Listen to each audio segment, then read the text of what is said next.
अब कुछ ऐसा है कि इन मुहूर्तों में, इस महीने में कभी भूलकर बच्चों का विवाह ना करें। भले ही एक आध साल रुकना पड़े तो रुक जाए। कब कब ना करें? जन्म मासे जन्म भे न च जन्मदिने पिचा ज्येष्ठे न ज्येष्ठ गर्भस्य विवाह कार्यत क्वचिदः। ये लिखने के लायक बात है। जिस महीने में जन्म हुआ है, अंग्रेजी वाले में नहीं, हिंदी वाले में, चैत्र, बैसाख, जेठ, आषाढ़, सावन, भादो, ये जनवरी फरवरी से कोई फर्क नहीं पड़ता और ना तारीख से फर्क पड़ता, तिथि से बोल रहा हूं मैं। जन्म मासे जन्म भे नच जन्म दिने विवाह। वर्णन किया गया जन्म का मास नहीं होना चाहिए, पूरा का पूरा महीना छोड़ दो।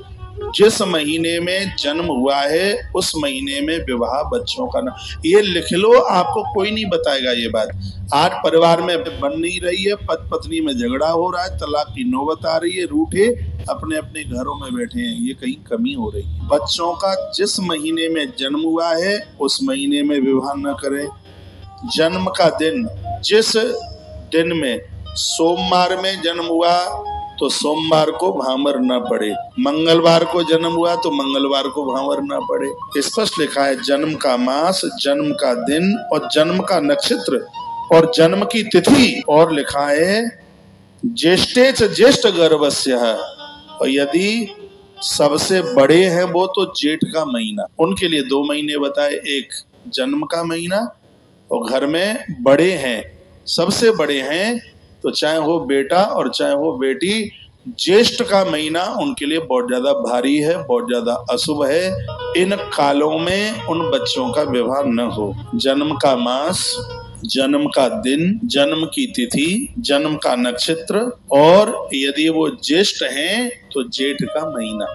जन्म मासे जन्म भे न च जन्म दिने पिचा ज्येष्ठेन ज्येष्ठ गर्भस्य विवाह कारयेत क्वचित्। विवाह कार्य में इतने समय को वर्जित बताया गया। विवाह के कार्य में इस समय को न लें। लेकिन नीचे एक बात और कह दी, विशेष रूप से साल 2 साल तक अब विवाह बन नहीं रहा हो और बेटा बड़ा है, सबसे बड़ा, और विवाह बन रहा है जेठ में ही, अब क्या करें? ज्येष्ठ के महीने में विवाह फिर नहीं बनता 3.5 साल, और जेठ में विवाह बन रहा है तो फिर क्या करें? तो नीचे श्लोक लिखा है न कन्या वरयोर ज्येष्ठ ज्येष्ठयो पाणिपीडिनम द्वैरेकतरे ज्येष्ठे न ज्येष्ठे दोषमावहित। फिर उन्हें जेठ के महीने का दोष नहीं लगेगा जो पति और पत्नी दोनों में से कोई एक ज्येष्ठ बड़ा ना हो। अपने भाइयों में या बहनों में होने वाली पत्नी छोटी है और इधर से वर ज्येष्ठ है, बड़ा है अपने घर में, तो दोनों का विवाह हो जाएगा।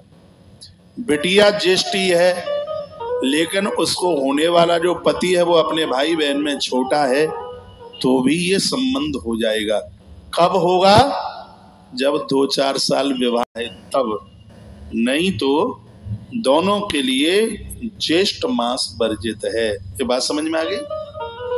और जेठ के अलावा यदि विवाह नहीं बन रहा है तो फिर यदि दोनों में से एक ज्येष्ठ नहीं है, यानी जो एक बड़ा नहीं है, एक तो अपने भाई बहनों में छोटा है, दोनों में से कोई भी, तो ये विवाह हो जाएगा। लिखा है द्वैरे कतरे ज्येष्ठे न ज्येष्ठो दोष समाचरेत, फिर जेठ महीने का दोष नहीं लगता।